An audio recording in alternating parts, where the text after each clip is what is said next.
Field marshal की क़यादत में जो जिंदगी का सबक सिखाया है वो क़यामत तक का हिंदुस्तान कभी भूलेगा नहीं। बिल्कुल अभी मैं 4 ममालिक का दौरा करके आया हूँ।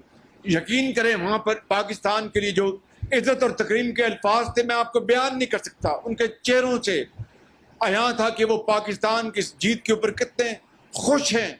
हिंदुस्तान ने जब उसको शिकस्त फाश हुई है और मोदी सरकार अपने हिंदुस्तान के नापाक और मजमूम अज़ाइम जो हैं वो दफन हो जाएं।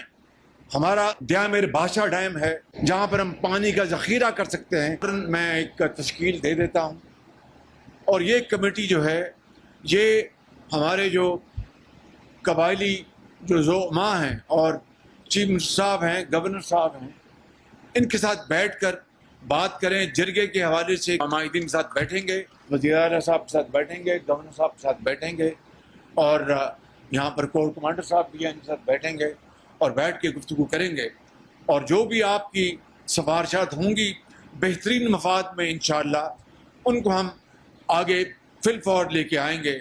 और अगर मामला ये पहुंचा कि हम इसको पार्लियामेंट में लेके जाना है तो उसके ऊपर भी हम बैठ के मशवरा करेंगे। जब भी पाकिस्तान की बात आई आपने तमाम इख्तिलाफात को एक तरफ करके, तमाम बातों को एक तरफ करके आपने पाकिस्तान का सबसे हिलारी झंडा उठाया, उसको बुलंद किया। मैं समझता हूँ कि ये वो अजीम कुर्बानियाँ हैं जिसको तारीख़ कभी भुला नहीं पाए।